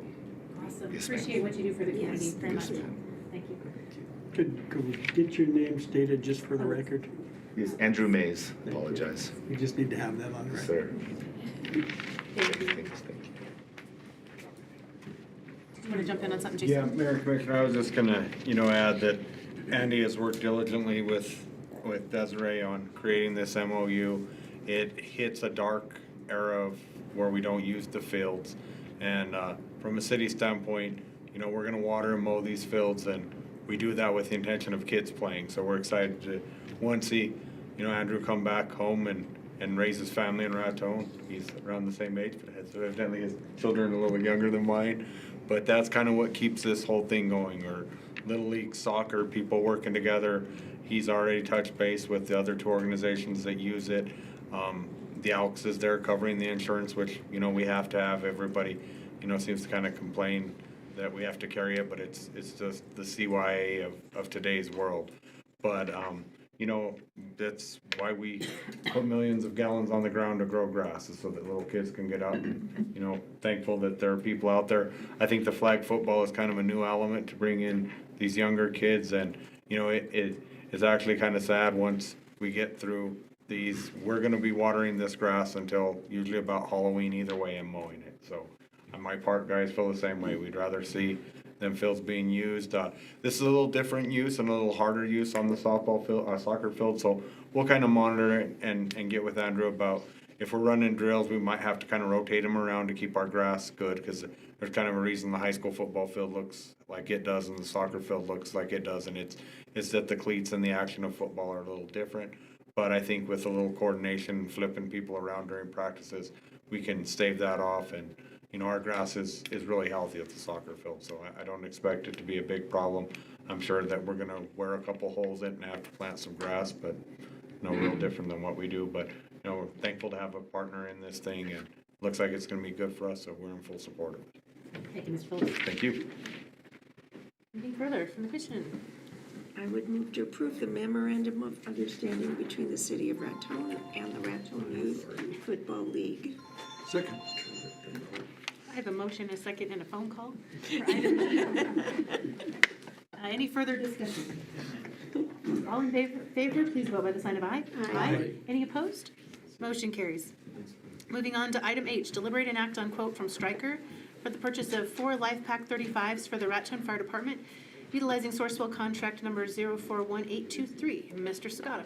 Mayor and Commission, the Raton Fire Department is proposing to purchase 4 Life Pack 35s to replace their existing units that have become obsolete, even though we just purchased them, I want to say about 3 years ago. Total cost is $203,596.28. That is after a trade-in discount of about $16,000. And this will be spread out over 3 yearly payments. Funding would come from the New Mexico State EMS Fund Act. The city recommends approval, and we do not have anybody here this evening, so I would hold questions. I'll do the best I can on this, but. Thank you, Mr. Sagata. I do see that we've had a 0% interest and the trade-in Yes, offer here, they so that's a said- once-in-a-lifetime Yeah, opportunity they said here. that doesn't come around every time, All so. right. Thank you. Comments or questions from the commission? As stated, it will come out of EMS funds. I would entertain a motion on item H. I move we approve the quote from Stryker for the purchase of 4 Life Pack 35s for the Raton Fire Department, utilizing Sourcewell contract number 041823. I second that motion. I have a motion and a second for item H. Any further discussion? Madam Mayor, I will need to abstain. Thank you. Please notate Mayor Pro Tem Honeyfield's abstention. All in favor, vote by the sign of aye. Aye. Any opposed? Motion carries. I'm sorry, can you just state why you're abstaining? I'm the stockholder. Stryker, oh, that's right, a Ford. Of everything. Item I, deliberate and act on resolution 2026-25, a resolution supporting a proposed New Mexico land banking for property, community, and economic revitalization act. Mr. Sagata. Mayor and Commission, before you is a resolution supporting land banking as a tool communities can use to address vacant, abandoned, and deteriorated properties. City of Raton has helped lead recent efforts on this issue and has secured support from the New Mexico Municipal League for inclusion on the docket of the 2027 legislative session. The matter will also be discussed at an upcoming Municipal League policy session that is coming up in a couple of weeks. The city recommends adoption. Jaden has been a big lead on this. And Jaden, if you got anything you'd like to say, appreciate it. Sure. Mayor Commission, this proposal was presented last year as well. We did a resolution as is required for policy proposal submissions to the Municipal League. The Municipal League did adopt our proposal last year, but for the 2027 session. And so since then, we have been engaging with a cross-functional group of stakeholders across New Mexico with the assistance of Center for Community Progress, who we were awarded one of 3 communities in the United States to be awarded by the National EPA this Technical Assistance Scholarship for Land Banking to help improve tools in New Mexico and potentially introduce land bank enabling legislation. And so they're helping us through that process. We presented at the Municipal League of Zoning Officials a couple weeks back in Silver City on what we're doing to help garner statewide support of the effort. And it's required that we resubmit the proposal again this year for consideration at the 2027 session. Thank you, Jaden. Comments or questions from the commission? Madam Mayor, I would say this is something that, if you recall, in our workings with Better City, they suggested we do, and at that time we looked into it and didn't get a whole lot of interest, so I would commend Jaden for the work he's done recently to bring it to the light. I believe Albuquerque is the only place in New Mexico now that does any sort of land banking. There are a couple of counties that have some limited form of it, trying to navigate within the current rules. And that's something that the Center for Community Progress is trying to help us identify how we can get the most out of what we've got going for us right now, and what is some low-hanging fruit to just keep making it a little bit better for the future. Thank you. Are they hoping to have it addressed legislatively during the 60-day session coming up, or? That's the goal, yes. Does the league feel like there's a positive feedback on? Yeah, in fact, we found a unexpected, I don't know what you would call it, like alliance with New Mexico Housing. They've identified land banking as a tool. We were thinking more for vacant and dilapidated properties and getting them back into productive use. But New Mexico Housing has identified it through their own private consultants as a good mechanism to potentially promote affordable housing projects across the state. And so we actually have quite a bit of momentum right now. We've had a lot of really good, strong engagement and interest and participation. Everything from the New Mexico Environment Department to Tax and Rev to we'll be presenting at the Association of Counties coming up. And so it's moving. That's a good thing. Thank you. Anything further? No, Dan Thank asked you. the question I wanted to ask, so, thank you. Excellent. Thank you, Jaden. I would entertain a motion to adopt Resolution 2026-25. I would move to approve Resolution 2026-25, resolution supporting a proposed New Mexico land banking for property, community, and economic revitalization act. I'll second. I have a motion and a second to adopt Resolution 2026-25 regarding the land banking resolution. Any further discussion? All in favor, vote by the sign of aye. Aye. Any opposed? Motion carries. Item J, deliberate and act on estimate from Mozark LLC for Kearney Film School boiler repairs utilizing state price agreement number 30000023000084. I believe we are postponing this item, Mr. Scotta? Correct, Madam Mayor and Commission, we propose that you postpone this till next meeting so we can reevaluate the numbers. Thank you. Anything from the commission? All right, I would entertain a motion to postpone this to our next meeting. Second. A motion and a second to postpone item J, the estimate from Mozark LLC for the Kearney Film School boiler repairs to our next meeting. Any further discussion? All in favor, vote by the sign of aye. Aye. Any opposed? Motion carries. Item K, deliberate and act on change order number 6, Kearney Elementary conversion to Phase 1A construction contract. Mr. Scotta. Mayor and Commission, before you is proposed change order number 6 for the Kearney project for the amount of $72,452.21, and I will call on Mr. Welch to enlighten us. So a recurring theme on this project is we've been having to rescope and pare things back, and that happened with Phase 1B. We originally had Phase 1B, the gymnasium, the control room, the UPS room, and a few corridors. as well as the cafeteria, a green room, a production classroom. We scoped that back to just be the gymnasium, the UPS room, and the control room.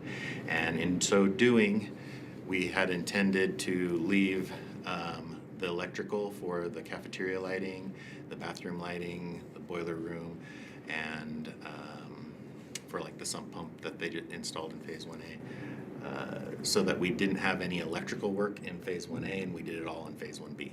And so this is just some work that is now outside of the scope of Phase 1B project area that we still need to complete. Thank you. Comments or questions for Mr. Walsh? So I guess my impression is these are to allow for future connections. This is to update the lighting in 4 bathrooms, to update the lighting in the cafeteria, to add some kind of miscellaneous outlets throughout the Phase 1A area, including the mechanical room in the basement. Anything further from the commission? Thank you, Ms. Welch. I would entertain a motion on item K. I move to approve change order number 6, Kearney Elementary conversion to Phase 1A construction contract. Second. I have a motion and a second to approve the change order number 6, as stated in the memo of $72,452.21 plus applicable GRT. Any further discussion? All in favor, vote by the sign of aye. Aye. Any opposed? Motion carries. Item L, deliberate and act on increased value of award to American Road Maintenance for the 2026 chip seal project utilizing City of Farmington piggyback procurement for NMDOT grant HW2LP 40072 to expand the scope by 6 additional streets. Mr. Sagata. Mayor and Commission, as you're aware, we currently have an ongoing chip seal project in the southern corner of town. With an additional amount of funding, we can pretty much complete the project with the majority of those streets receiving service. We have Mr. Phillips here, who is much more familiar with the project than us, and we'll let him tell you the details. Thank you. Mr. Phillips. Mayor and Commission, so before we discuss the details of this, I'd just kind of like to have a little rundown on chip seal, because we've been getting some not so great feedback on the chip seal. And I think it's important to note that chip seal is used for 2 things. It can be your primary surface, or you can preserve pavement by adding to it. So these subject streets that we're on right now that we're getting the feedback on, Brilliant Street, chip seal to begin with, I'd anticipate a pretty favorable outcome. The reality is whatever your surface is before you add 2 layers of 3/8" rock and asphalt, telegraphs through. So if you have a rough road beforehand, you're gonna still have some rideability issues. We've chip sealed a couple of streets that are past pavement preservation. There wasn't a lot of hope. Woodrow and the section of Hereford, we went on a limb, chip sealed them. Those streets were asphalt millings, never assessed, in poor condition, and we're just trying to improve a bad street. You're gonna get the comment on the street, why don't you put asphalt? This chip seal in front of you, you're looking at $5 a square yard for the first lift. We're doing a double pen, so it's actually closer to 10. In our most recent estimate for the TPF application, we put in a 1.5-inch overlay is $43. On our fixed pricing right now on the 2nd Street project and the North Underpass, 3-inch in-place patching, $120 a square yard. So the reason we do it is we don't have champagne taste on a beer budget. We have a beer budget and we just stick to it. So to get Hop out there and do 50,000 square yards for the equivalent of what we could have done a single street with, I'm gonna make that decision and stand by it.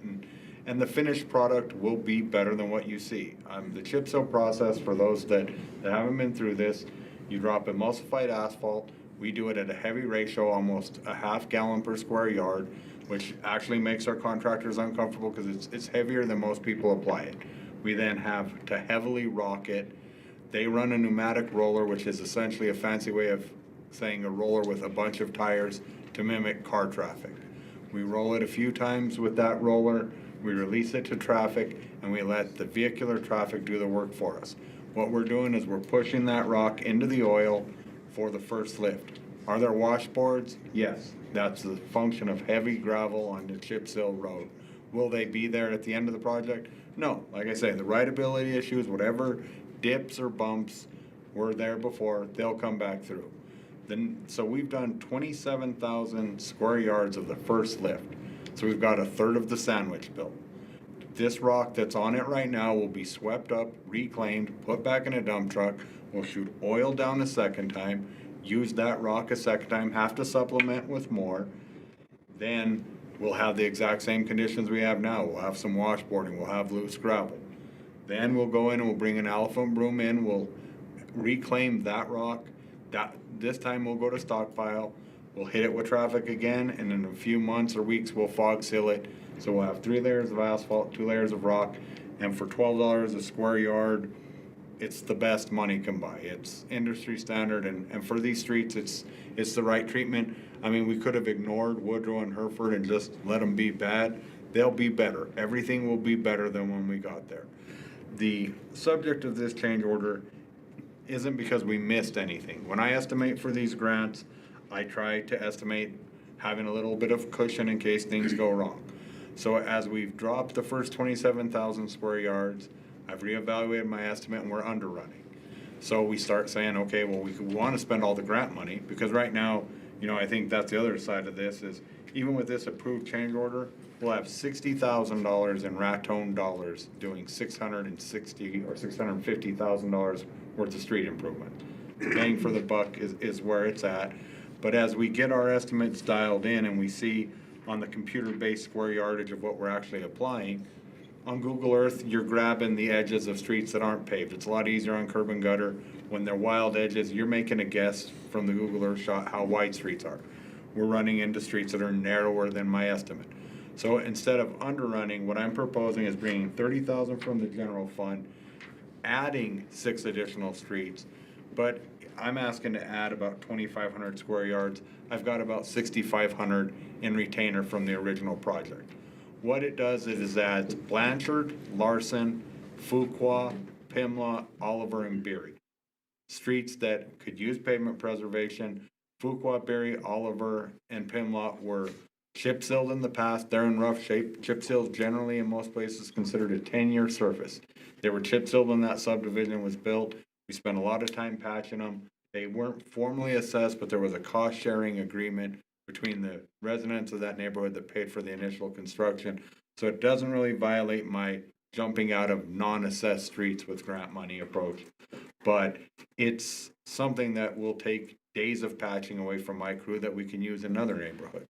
So, I mean, so we're coming to you asking for a $30,000 general fund infusion, but knowing that it's a small price to pay for having a $660,000 project.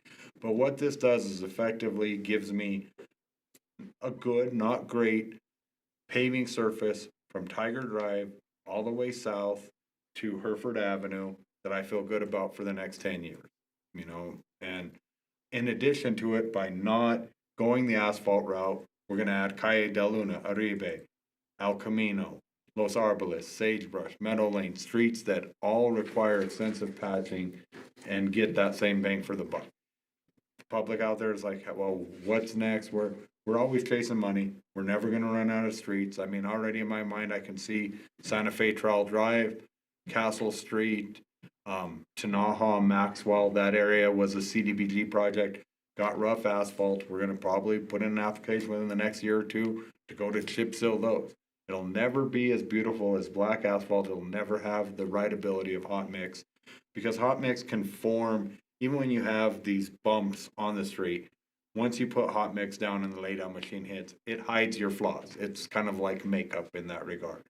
Chip seal, it's more like washing your face. You look like what you look like before. So, you know, but I stand by it. We are not a wealthy community. We generate on a good year $150,000 in gas tax, and we've got to feed a family on a tight budget, and this is how we feed the family. We spread it around to the most people, do the most good that we can.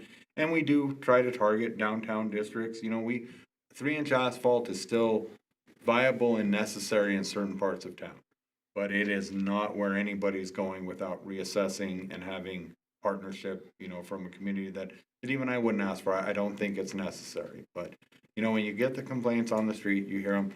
I take anyone for a drive and explain the method to our madness. It's not that we're even cheap. It's the right thing to do with the amount of money we have. And, I stand by that. And that's why this project is actually going well. That's why I'd like to expand it some. It's about the maximum that a crew my size can prep and get ready. Mother Nature, I should have probably started this project in December. We'd have had a snowpack, but all of my construction is impacted by the weather of this week. So we've already canceled off for tomorrow. As you've probably seen, North Underpass is open. Is it complete? No, but there's no point in aggravating people while we wait for better weather to paint the rest of the structure. We'll take another closure for 3 or 4 days and finish it up. But, luckily, all of our projects are going well, and we have a ton of construction right now. But I would appreciate your support and infusion of a little cash to stretch the dollars a little bit farther. But we pay a tremendous amount in mobilization just to get a contractor here and to get them on the schedule. So, an extra half day of chip sealing would go a long way for the people that live on these streets. Thank you, Mr. Phillips. We appreciate you, and your analogies tonight are excellent. So Thank you. I was thinking the same thing. You had me at hello. We're good. But we love your analogies, right? Comments, questions for the commission? You do anticipate, after we've had some traffic on all these, for the final project, fog sealing them at the end? We will fog seal every square yard that we lay, probably at a later date, as little as 2 weeks. If their schedule would allow, I'd really like to hit it with traffic for a while longer before we hit the fog. But definitely before we get into winter, we'll fog seal everything we've chip sealed. Thank you. Thank you. Any other comments? Entertain a motion on item L for this up to $30,000 request from general fund reserves. I recommend approval of item L for up to $30,000. A second. You giving that one to Mark? Okay. Thank you, Ms. Phillips. So I have a motion and a second to deliberate and act on the increased value of award up to $30,000 from the general fund reserves to the American Road Maintenance for the 2026 chip seal project, utilizing City of Farmington piggyback procurement for the NMDOT grant HW2LP 40072 to expand scope by 6 additional streets. Any further discussion from the commission? All in favor, vote by the sign of aye. Aye. Any opposed? Motion carries. Item M, deliberate and act on Resolution 2026-26, FY26 to FY27 Municipal Interim Budget Adoption 115th for the City of Raton, Raton Waterworks, and Raton Public Service Company. Mr. Sagata. Mayor and Commission, we're about to enter the Michael Ann Antonucci hour, as she is up for the next 3 items. But before you is a resolution adopting a proposed interim budget. Michael Ann has worked tirelessly on this and is ready to present a budget that I feel represents the majority of our needs and something that we can all live with. Again, this is an interim budget, and it is, as was stated, inclusive of RPS and Raton Waterworks interim budgets as well. And this time I will turn it over to Michael Ann. Good evening, Madam Mayor and Commission. I have worked quite a few hours on this budget. At one point, I feel like I'm just like going blind, so my contacts are stuck to my eyes, but too much computer time. But anyway, we do bring to you this evening an interim budget. I did note in the resolution that we had several scheduled and advertised public hearings. In addition to that, we met April 14th, May 12th, and May 20th. In addition, the interim city manager and I also had meetings, several meetings with department heads. So as we discussed before, kind of the method to our madness and our process to bring it all together. It is just the interim budget. We follow a 2-step process. There will be changes between now and the final, mainly depending on reconciling the end of the fiscal year and what our ending cash balances are. So the cash balances that you see here are just kind of projected. We are projecting roughly $3,200,000 as a beginning cash as of July 1 in the general fund. That could increase depending on any transfers that we transfer back into the general fund. As we've talked on numerous occasions, we're cash flowing a lot of projects, and so a lot of monies have been transferred out of the general fund just to cash flow those projects pending the grant reimbursements. So in the budget binders that I've provided to you, you'll see the recap, and so the recap summarizes this entire binder. So we're looking at about $606,792,320 in our budgeted revenues. I did put together the updated figures in our revenue and expense comparison for you. At the last meeting, or last couple meetings, we talked a little bit about how we could balance the budget, and so I took some of that feedback and we did adjust some of the figures.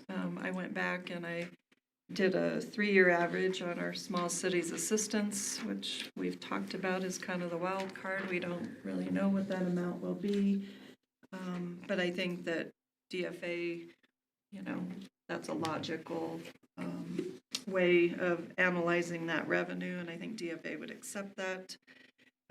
We do not know at this time if we would get any sort of a residual payment from Raton Waterworks, so none of that has been factored into this budget. Looking at the construction projects, as we've kind of revised that list through our discussions, mainly the Lake Maloya Dam project, we know that that's going to come in a little over $10 million. So I think our estimated construction for FY27 is just shy of $22 million.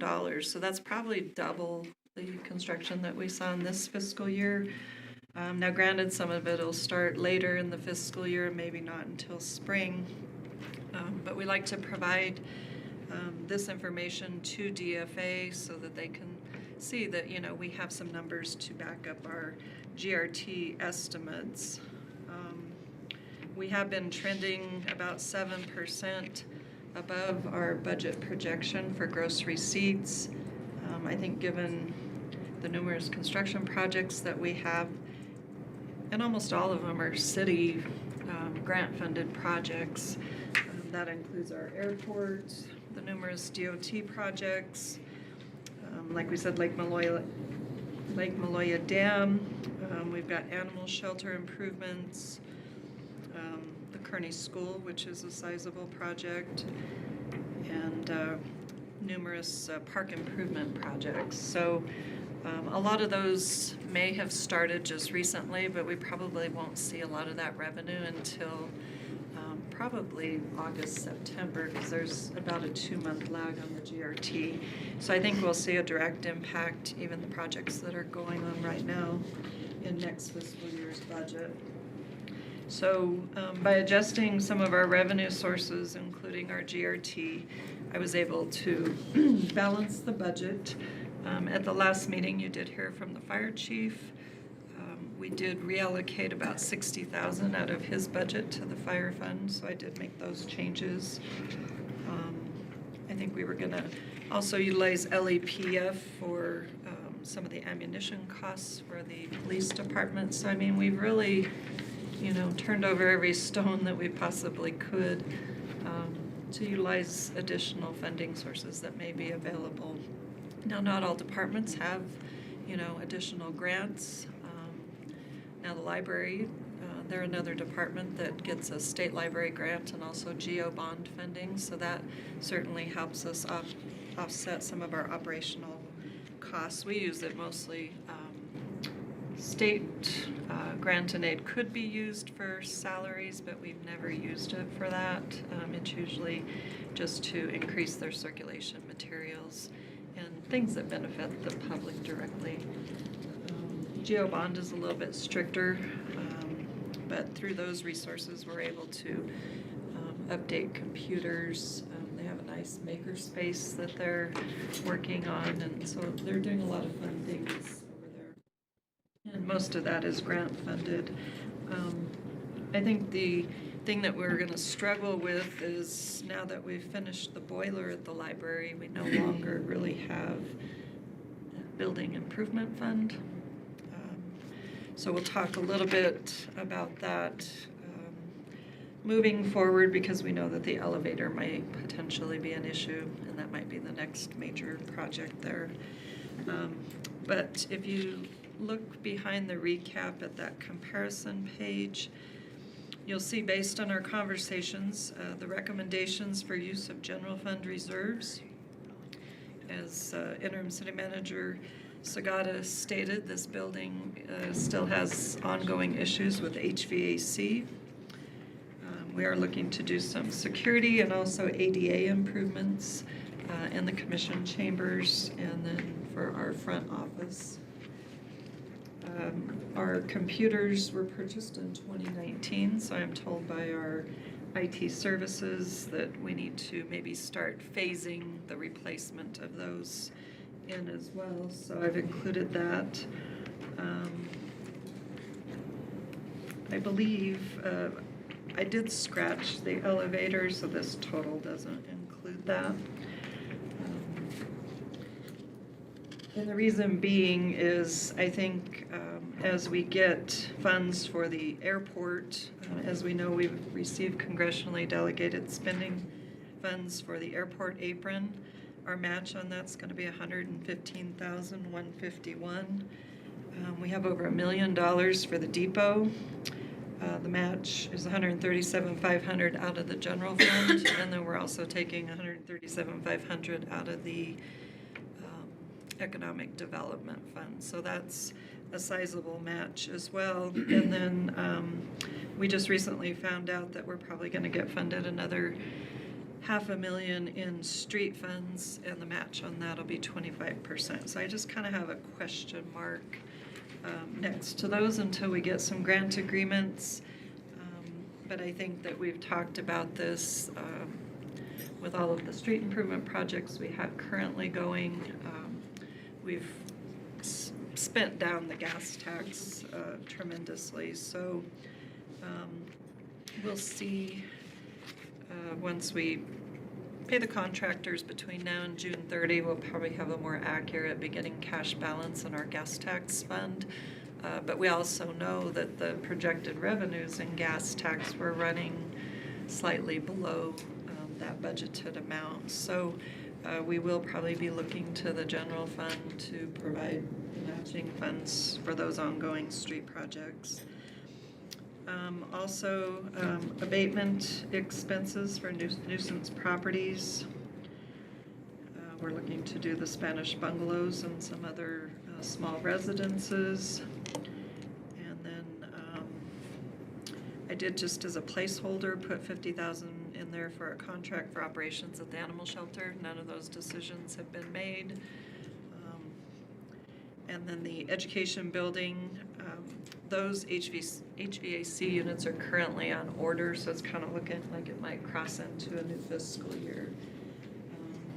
So that kind of gives you a little bit of a rundown of what we're proposing. We can certainly still make changes tonight or just for the final budget, but that figure ties to the revenue over expenses. So that's what we would detail out for DFA.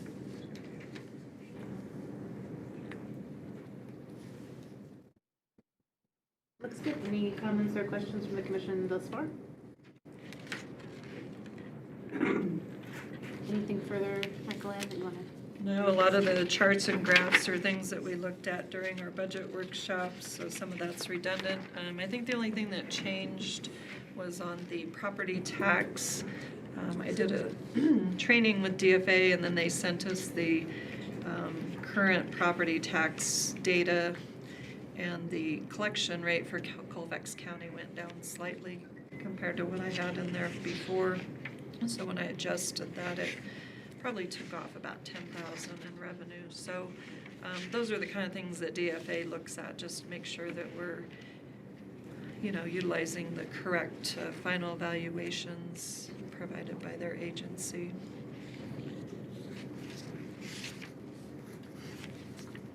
Oh, I did want to bring up, I know earlier in the meeting you did take action to approve the Main Street contract. I did put it in the budget at 55,000. I mean, we could make that change, or I could reduce another line item by 5 and increase that one to 60. I mean, I could make it work either way. And then in the final budget, we could, it comes out to, if it's at 60,000, it would be a $5,000 a month allocation that we would give to Main Street. But we did discuss that it would come not out of lodger's tax non-promo, but it would be shown in the Fund 215 for economic development. So I did create a new line item. Let's double check. Contractual services, Raton Main Street, it's on page 76. So I did put it in there at the 55,000.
Adoption 115 for City of Raton, Raton Waterworks, and the Raton Public Service Company. Second. I have a motion and a second to approve item M, Resolution 2026-26. Any further discussion?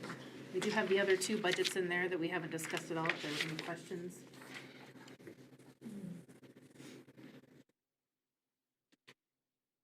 All in favor? Actually, let's do a roll call vote. It's a budget. Please, Madam Clerk. Yes, Madam Mayor. Mayor Chatterley. Yes. Mayor Pro Tem Honeyfield. Yes. Commissioner Schuster. Yes. Commissioner Campbell. Yes. And Commissioner Hoger. Yes. Thank you. Motion carries. Item N, deliberate and act on Resolution 2026-27, fiscal year 26, budget adjustment number 10. Ms. Antonucci. Mayor and Commission, we have a small budget adjustment this evening. Our Madam Clerk has distributed that to everybody. So earlier this evening, you did approve the $30,000 for the chip seal project. As we talked, I don't know that the Street Improvement Fund can handle that at this time, so we are proposing that those funds come from the general fund.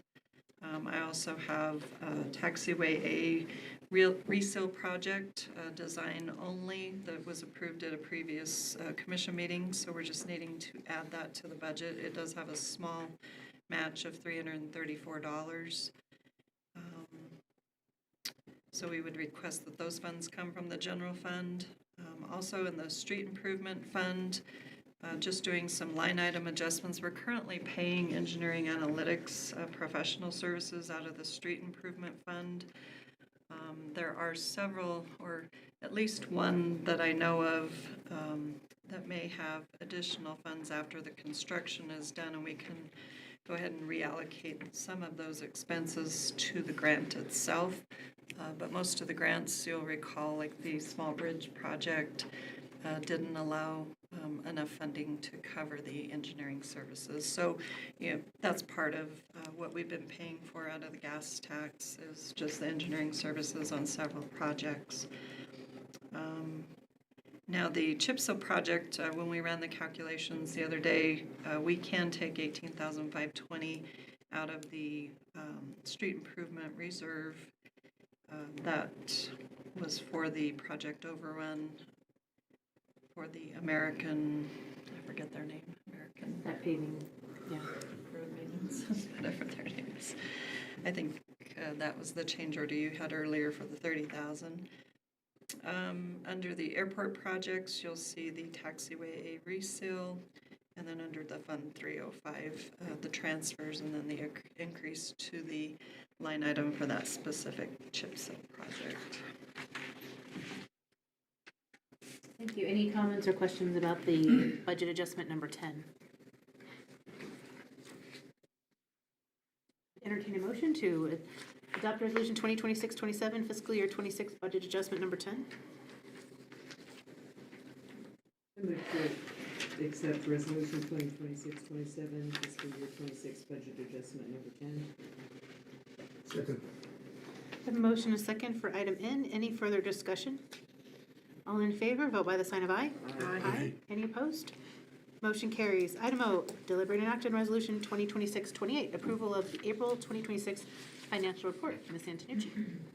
Madam Mayor and Commission, in your packet is our reconciled financial reports as of April 30th. You'll see that the general fund ending cash balance less the $1 million for the invested CD leaves an available cash of $2,180,754.68. The May gross receipts tax distribution came in at, it's still 6.47% above our budget projection for FY26. We just discussed that we'll submit the interim budget. The deadline is June 1st to DFA.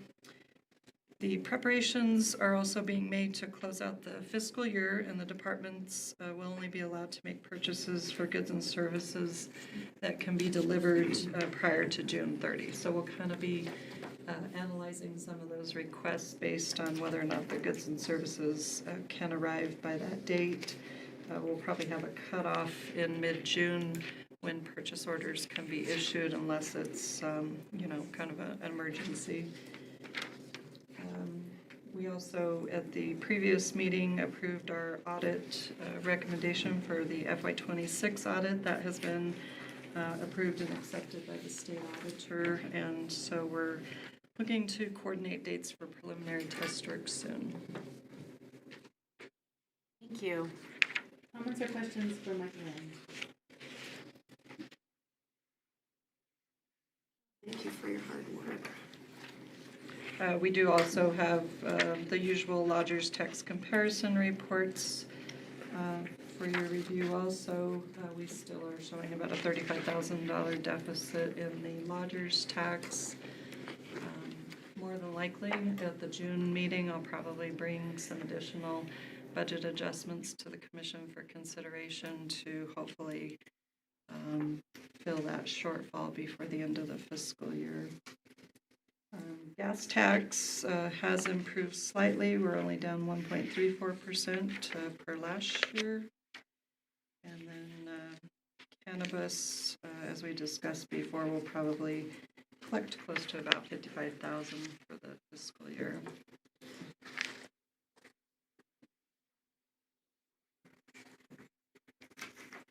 Any questions? Anything from the commission?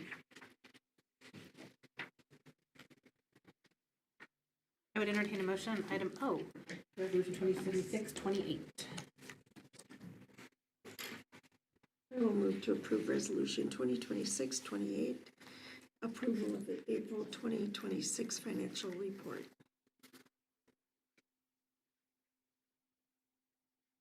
I have a motion and a second to adopt resolution 2026-28. Any further discussion? All in favor, vote by the sign of aye. Aye. Any opposed? Motion carries. Item P, city manager report, Mr. Sagata. Mayor and Commission, I'll be brief. We have the chip seal project going on, as Jason updated us with that. North Underpass nearing completion. We opened it up to traffic this afternoon. Painting still needs to be completed. We are understanding the paint that we need for that is being delayed.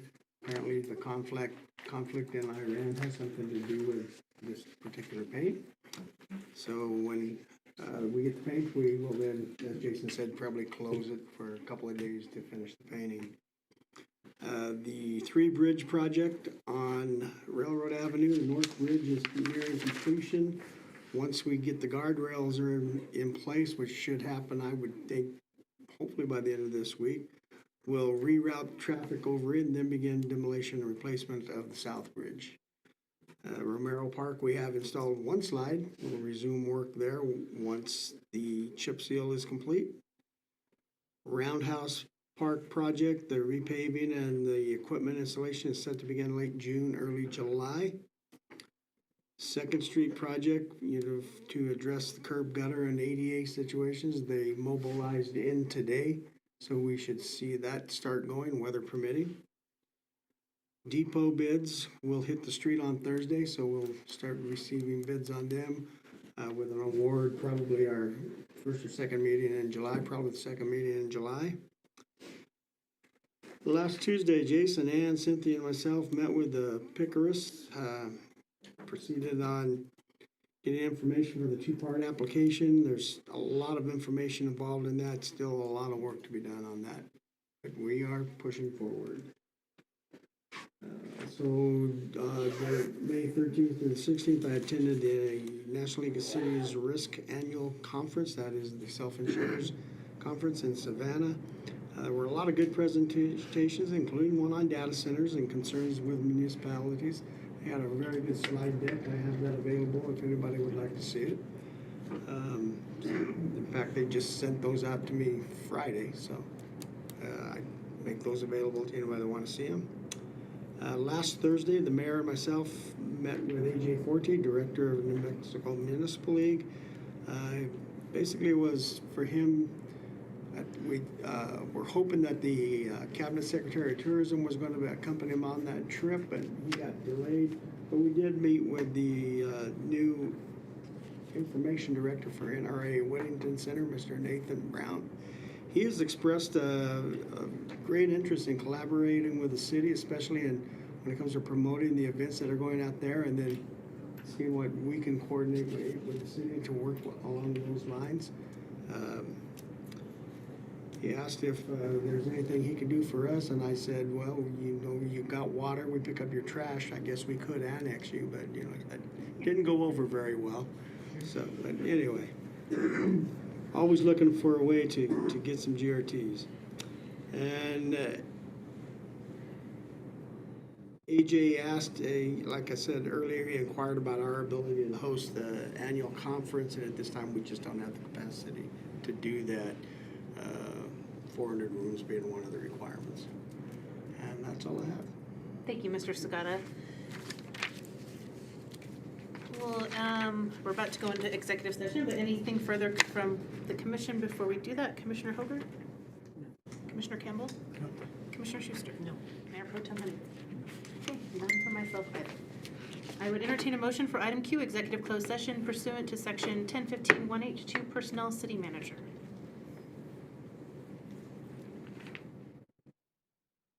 I move closed session. Second. Motion a second to go into closed session pursuant to section 1015-1H2 Personnel City Manager. We have a roll call vote. Madam Clerk. Yes, Madam Mayor. Mayor Chatterley? Yes. Mayor Pro Tem Honeyfield? Yes. Commissioner Schuster? Yes. Commissioner Campbell? Yes. And Commissioner Hoger? Yes. All right, this meeting is now closed. We'll take a short recess while